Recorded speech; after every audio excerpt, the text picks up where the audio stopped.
నమస్తే, welcome to win TV. ఇప్పుడు details చూద్దాం. సూర్యకుమార్ యాదవ్ ని ఎలా ఆపాలి? మాజీ పేసర్ జహీర్ ఖాన్ చెప్పిన సమాధానం ఇదే.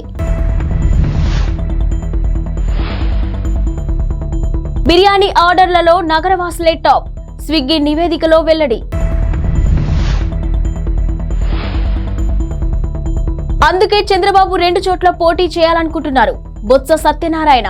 భారత్ వర్సెస్ దక్షిణాఫ్రికా మధ్య 3వ T20 మ్యాచ్ లో కెప్టెన్ సూర్యకుమార్ యాదవ్ సెంచరీతో చెలరేగాడు. ఇక మైదానం నలువైపులా 6లు 4లతో విరుచుకుపడ్డాడు. సూర్యను కట్టడి చేయడానికి సౌత్ ఆఫ్రికా బౌలర్లు నానా తంటాలు పడ్డారు. ఇక ఎట్టకెలకు సెంచరీ పూర్తయ్యాక అవుట్ చేయగలిగారు.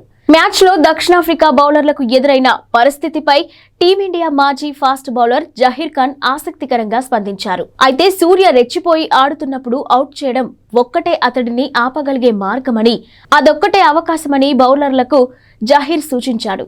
బౌలర్లు అత్యుత్తమ బంతులు సంధించి సూర్యని అవుట్ చేయాలని అన్నాడు. ఇక దక్షిణాఫ్రికాపై మ్యాచ్ లో చివరికి అదే జరిగిందని అన్నాడు. సూర్య బ్యాటింగ్ పై స్పందిస్తూ తనకంటూ ప్రత్యేక గుర్తింపును తెచ్చుకుంటున్నాడని, ఈ విషయంలో ఎలాంటి సందేహం లేదని జహీర్ ఖాన్ అన్నాడు. ఇక మిస్టర్ 360 మైదానం నలువైపులా షాట్లు కొట్టగల సమర్థుడని, బౌలర్లకు ఇది చాలా కష్టతరమని అన్నాడు. ఫీల్డింగ్ పరిమితులు ఉంటాయి కాబట్టి బౌలర్లకు ఎప్పుడూ కష్టమేనని అన్నాడు. ఇక సూర్య లాంటి బ్యాటర్ క్రీజ్లో ఉన్నప్పుడు బంతిని long on mid wicket cover మీదుగా 6లు కొట్టగలరని, ఇది బౌలర్లకు కఠినమైనదని పేర్కొన్నాడు. ఇక సూర్య షాట్లు కొట్టేందుకు ప్లేస్లు ఎంచుకుంటున్నాడని, ఒకసారి ఊపు అందుకుంటే బౌలర్లు తమ ప్రణాళికలను అమలు చేయడం అంత సులభం కాదని అన్నాడు. ఈ మేరకు జహీర్ ఖాన్ క్రిక్ బజ్ తో మాట్లాడాడు. మహానగరాల్లో ప్రజలకు ఆన్లైన్ ఆహారం ఆర్డర్ ఇవ్వడం అలవాటుగా మారిపోయింది. ఇక స్విగ్గీ, జొమాటోలకు డిమాండ్ నానాటికి పెరుగుతుంది. మరోవైపు సంవత్సరాంతం వచ్చేసిన నేపథ్యంలో ఇక స్విగ్గీ ఈ ఏడాది అత్యధికంగా ఆర్డర్స్ వచ్చిన వంటకాల గురించి ఓ నివేదికను విడుదల చేసింది. హౌ ఇండియా స్విగ్గీ 2023 పేరిట విడుదలైన ఈ నివేదికలో పలు ఆసక్తికర విషయాలను వెల్లడయ్యాయి. ఇక బిర్యానీపై హైదరాబాద్ నగరవాసుల అభిమానం మరోసారి తేటతెల్లమైంది. దేశంలోని నగరాల్లోకెల్లా హైదరాబాద్లో అత్యధికంగా బిర్యానీ ఆర్డర్లు వచ్చినట్టు స్విగ్గీ తన నివేదికలో పేర్కొంది. ఇక అంతేకాకుండా ఈ ఏడాది అత్యధికంగా స్విగ్గీలో అమ్ముడైన వంటకము బిర్యానీనే. వరుసగా 8వ ఏడాది బెస్ట్ ఆర్డర్ డిష్ గా బిర్యానీ నిలిచింది. సెకండ్కు 2.5 బిర్యానీలు అమ్ముడుపోయాయని నివేదికలో తేలింది. ఇక జనవరిలో ఏకంగా 4.30 లక్షల బిర్యానీలకు ఆర్డర్లు అందాయని, ఇక జనవరి 1 నుంచి నవంబర్ 23 వరకు మొత్తం 2.49 బిర్యానీ ఆర్డర్లు వచ్చాయని పేర్కొన్నారు. ఇక అయితే హైదరాబాద్కు చెందిన ఓ వ్యక్తి ఈ ఏడాది ఏకంగా 1633 బిర్యానీలను ఆర్డర్ చేయడం నివేదికలో మరో విశేషం. దీంతో పాటు హైదరాబాద్ వాసులు మొత్తం 6 లక్షల విలువైన ఇడ్లీలు ఆర్డర్ చేశారు. అత్యధికంగా ఆర్డర్ నమోదైన నగరాల్లో ఢిల్లీ, చెన్నై తర్వాతి స్థానంలో హైదరాబాద్ నిలిచింది. వైసీపీలో నియోజకవర్గాల ఇన్ఛార్జీల మార్పులపై విపక్షాలు విమర్శలు గుప్పిస్తున్న సంగతి తెలిసిందే.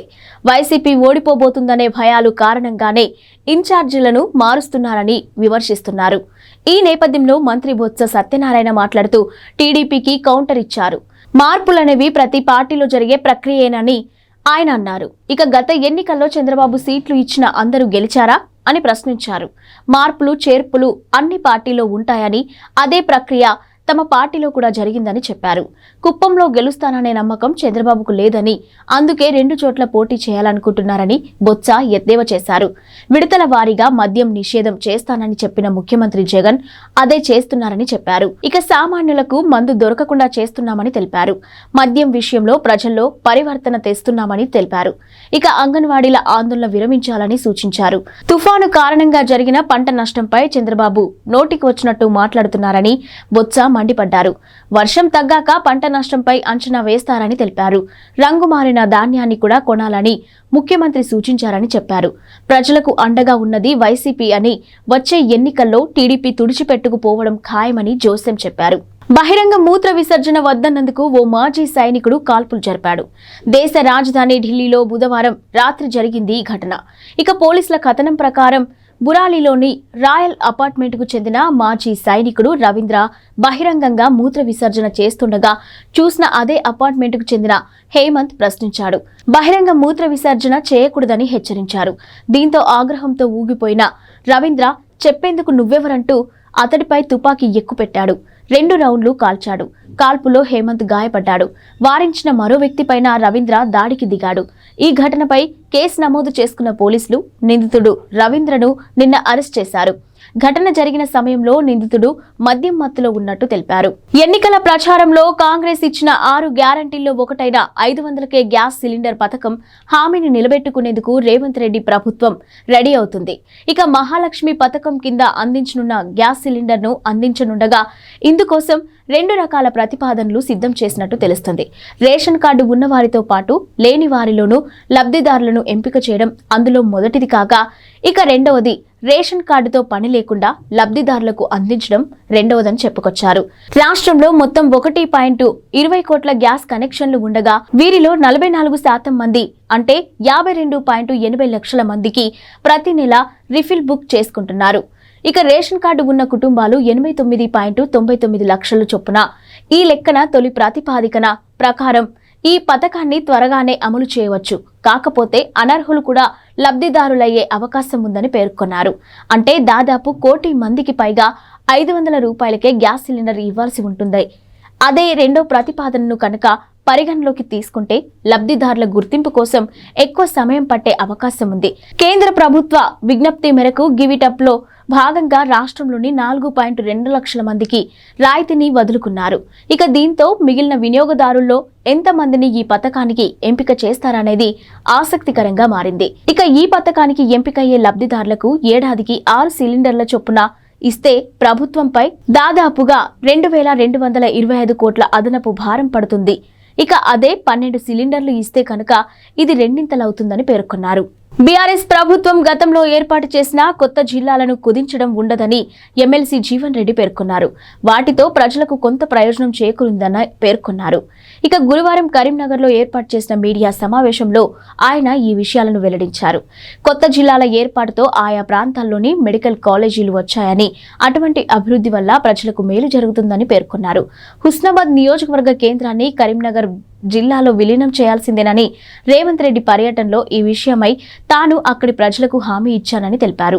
ఇక రాజకీయ ప్రయోజనాల కోసం సిద్దిపేట జిల్లాలో కలిపిన హుస్నాబాద్ను మునుపటిలా కరీంనగర్ కు మార్చుతామని స్పష్టం చేశారు. రామ్ గోపాల్ వర్మ తాజా చిత్రం వ్యూహం ఈ నెల 29న థియేటర్లోకి వస్తుంది.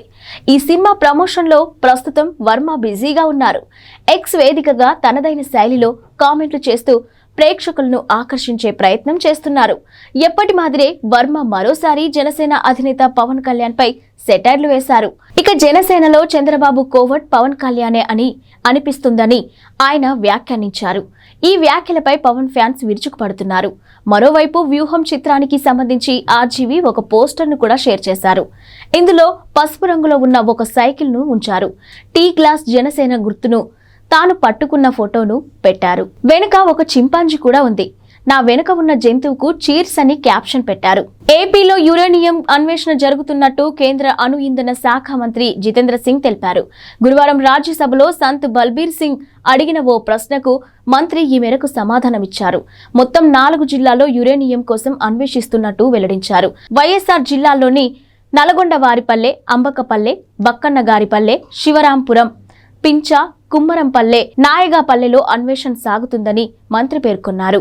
ఇక పల్నాడు జిల్లాలో సారంగపల్లె, మదనపాడు, తంగెడ, కర్నూలు జిల్లాలో బొమ్మరాజుపల్లె, వినకహల్పాడ్, కప్పట్రాల, అన్నమయ్య జిల్లాలో కాటమాయకుంట, వరికుంటపల్లెలు ఉన్నాయని చెప్పారు. Atomic minerals director of exploration and research ఇటీవల కాలంలో ఇక్కడ అన్వేషించినట్టు పేర్కొన్నారు. ఇక ఏపీలోని కన్నంపల్లె, తెలంగాణలోని చిత్రియాల్ వద్ద కొత్త గనులు, ప్లాంట్లు ఏర్పాటు చేసే విషయమై యురేనియం కార్పొరేషన్ ఆఫ్ ఇండియా ప్రారంభించిన పనులు వివిధ దశల్లో ఉన్నట్టు తెలియజేశారు. ఎన్నికల హామీల్లో భాగంగా మహాలక్ష్మి పథకం కింద ఆర్టీసీ బస్సుల్లో మహిళలకు ఉచిత ప్రయాణాన్ని కాంగ్రెస్ ప్రభుత్వం ఇప్పటికే అమలు చేస్తుంది. కాగా గురువారం రాత్రి 12 గంటల నుంచి జీరో టికెటింగ్ విధానం అమల్లోకి వచ్చింది. ఇక శుక్రవారం నుంచి జీరో టికెట్లను జారీ చేయాలని ఆర్టీసీ అధికారులకు ఆర్టీసీ ఎండీ వీసీ సజ్జనార్ ఆదేశాలను జారీ చేశారు. ఈ విధానాన్ని గురువారం రాత్రి ప్రయోగాత్మకంగా పరిశీలించారు. అది విజయవంతం అవడంతో అమల్లోకి తీసుకొచ్చారు. ఇక ఈ మేరకు టికెట్లు జారీ చేసే టీం మెషిన్లలో ప్రత్యేక సాఫ్ట్వేర్ ను ఇన్స్టాల్ చేశారు. ఎక్కడి నుంచి ఎక్కడికి ప్రయాణిస్తున్నారు, ప్రయాణించేది ఆర్డినరీ బస్సా లేక ఎక్స్ప్రెస్ బస్సా అనే వివరాలు జీరో టికెట్ పై రికార్డ్ అవుతున్నాయి. ఇక బుధవారం రాత్రి నుంచే వీటి పనితీరును పరిశీలించారు. కూషాయిగూడ మిథాని సిటీ డిపోల్లో ప్రయోగాత్మకంగా జీరో టికెటింగ్ ను అమలు చేసి పరిశీలించారు.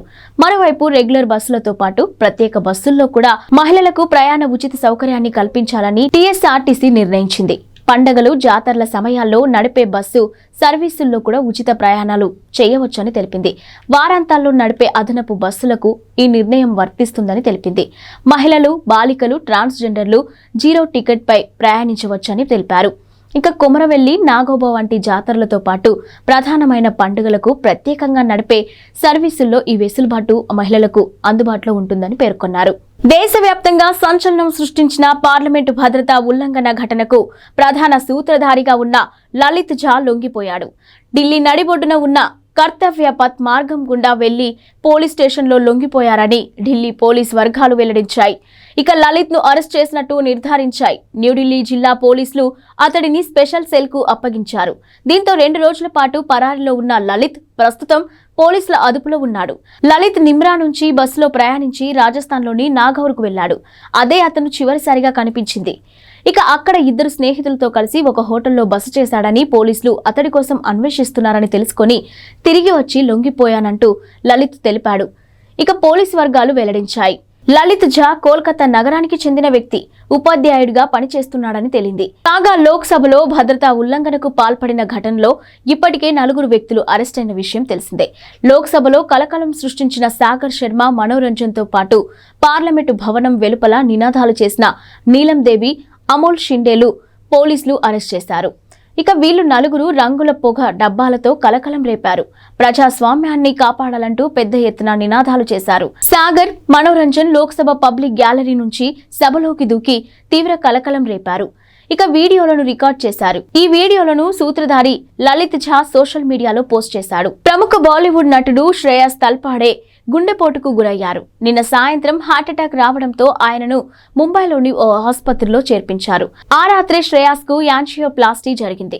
ప్రస్తుతం ఆయన ఆరోగ్యం నిలకడగా ఉందని ఆసుపత్రి వర్గాలు తెలిపాయి.